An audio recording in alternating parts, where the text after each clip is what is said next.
पे सवालिया निशानी बन गया कि प्रतिबद्धता को लेकर जो दावे कर रहे खोखले नजर आए। जब देश में केंद्र सरकार की नीतियों पर सवाल उठने लगे, महिलाओं पर बढ़ते अत्याचार, अपराध, देश में बेरोजगारी, सेना में अग्निपथ, किसान आंदोलन, महंगाई जैसे मुद्दों पर जनता आपकी सरकार में सवाल करने लगे, उन मुद्दों को गौण करने के लिए आप ये बिल लेकर आ गए। और वास्तव में आपको महिलाओं के आरक्षण को देना चाहते थे तो 14 से एनडीए की सरकार में आज 9 वर्षों से अधिक समय हो गया। इस वर्षों में आपको महिला आरक्षण का विषय कैसे याद आया?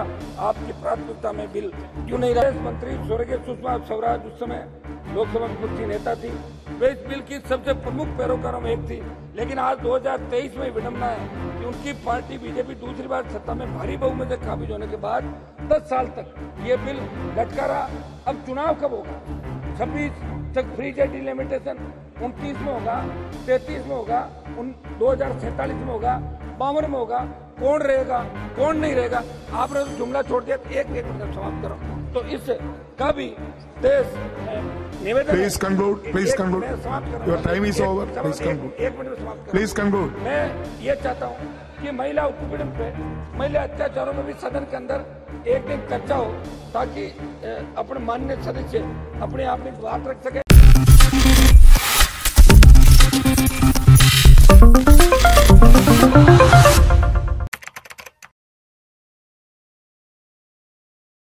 Thank you honourable member Shri Aniwal Beniwal जी।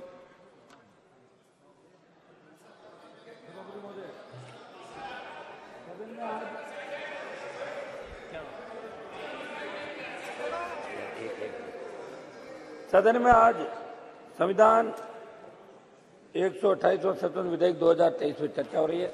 सभापति महोदय, अच्छा तो ये रहता जब ऑल पार्टी मीटिंग बुलाई थी 17 तारीख को, उसके अंदर ये एजेंडा आता कि हम महिला आरक्षण का बिल लेकर तो विस्तार से उस पर चर्चा होती, सारी जो जानकारी थी सारी पार्टियां अपनी बात रखती और उसके बाद इसको रखा जाता। अचानक से विशेष सत्र बुलाया, हम सबको लगा पता नहीं क्या होने वाला, विशेष क्या हो गया सत्र। एक साथ बात चली कि एक साथ चुनाव हो रहे हैं, एक देश एक चुनाव, दूसरे कई तरह के विधेयक लाने की बात चली। लेकिन जब ये बिल लाए, इस बिल का तो मैं और मेरी राष्ट्रीय लोकतांत्रिक पार्टी महिला आरक्षण के पक्ष में समर्थन करते हैं। लेकिन देश में महिलाओं को उचित प्रतिनिधित्व मिले, महिलाओं के हर क्षेत्र में भागीदारी बढ़े, इस दिशा में हमेशा हमने आवाज भी उठाई। सच महोदय, बिल जब आया तो शायद कांग्रेस पार्टी के कई नेताओं को पता नहीं था, बिल को पढ़ा नहीं, तो कई तो ऐसे भाषण दे रहे थे कि संविधान पूरा ही संशोधन हो गया। देखा था मैंने एक दो लोगों को, वो बिल पढ़ नहीं पाए थे। लेकिन जब बिल को पढ़ा तो इसके अंदर ये लिख दिया कि ये पहली जनगणना जो महिला आरक्षण आपका लागू करेंगे, पहली जनगणना के सुसंगत आंकड़ों को प्रकाशित किए जाने के पश्चात इस प्रयोजन के लिए परिसीमन कार्य के पश्चात प्रभावी होंगे। सौद महोदय, जैसे ये पढ़ा तो समझ में आ गया कि जुमला देश के अंदर आपने फिर छोड़ा। 5 राज्यों के चुनाव है, लोकसभा का 24 में चुनाव है। आप चाहते तो 2014 का मैं आपको याद दिलाता हूं, जब 2014 के अंदर आपका घोषणा पत्र था तो इसके अंदर आपने बात कही थी कि महिला आरक्षण बिल को भी हम पारित करने का वादा 2014 के अंदर किया। लेकिन जब 19 आया तो 19 के अंदर आपने इस बात को घोषणा पत्र कर नहीं लिया। आपका ये एजेंडा था कि अभी इस बात को कर दें। और जब मीडिया ने परसों कल छापा कि बिल पारित हो गया तो देश के कोने कोने ढाणी ढाणी तक बात पहुंच गई, महिलाओं को रिजर्वेशन मिल गया और जहां चुनाव हो रहे हैं तुरंत ही महिलाएं इतनी एमपी और एमएलए बन जाएगी। हम इस बिल का समर्थन करते हैं।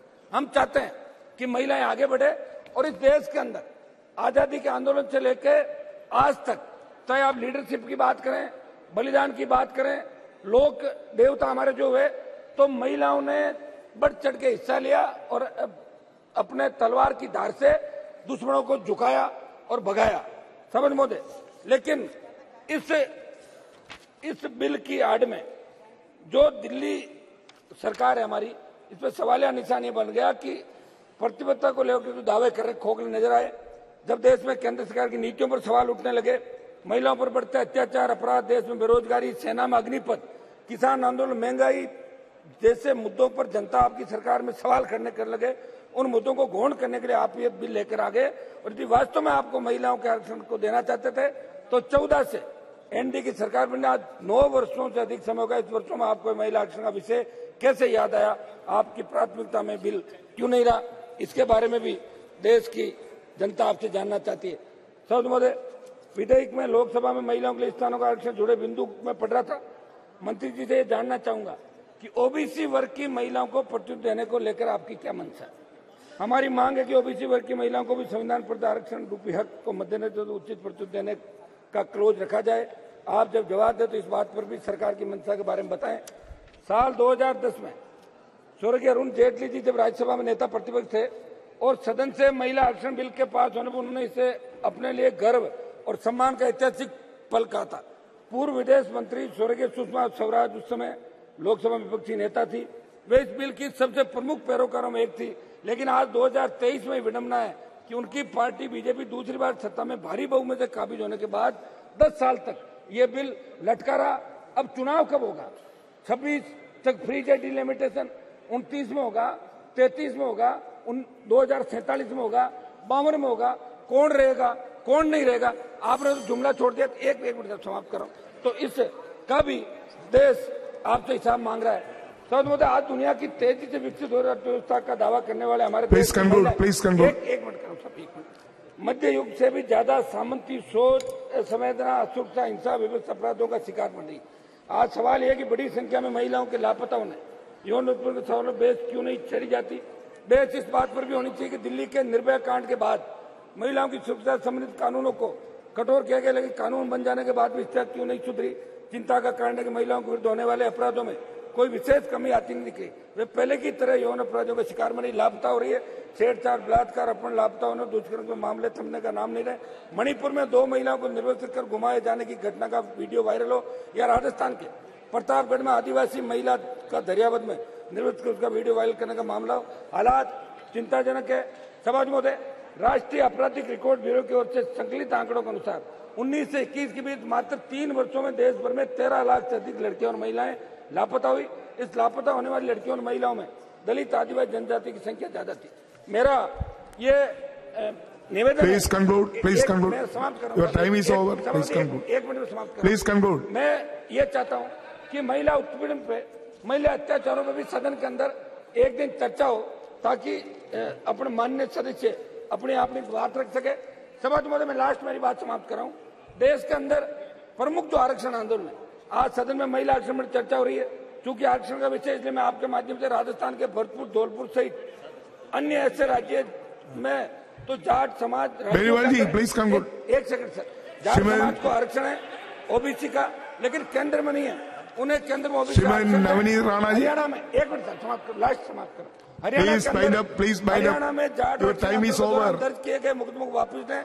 राजस्थान, समाप्त कर रहा हूँ सर, 1 मिनट है साहब, आखिरी, ये तो आखिरी, हम तो जाएंगे। तो एक मिनट सर, समाप्त कर रहा हूँ, 1 मिनट प्लीज कंक्लूड।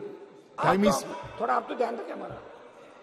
और एक लास्ट 1 मिनट दोहरा, ये गुर्जर आंदोलन, हरियाणा के जाट आरक्षण आंदोलन दर्ज जो मुकदमे थे हरियाणा, राजस्थान के, वो वापस ले जाए। अभी मराठा जो पिछले कई दिनों से महाराष्ट्र के आंदोलन कर रहे हैं, मराठों का इतिहास देखे नवनीत जी, तो मराठा आंदोलन, आपका बहुत बहुत धन्यवाद। आरक्षण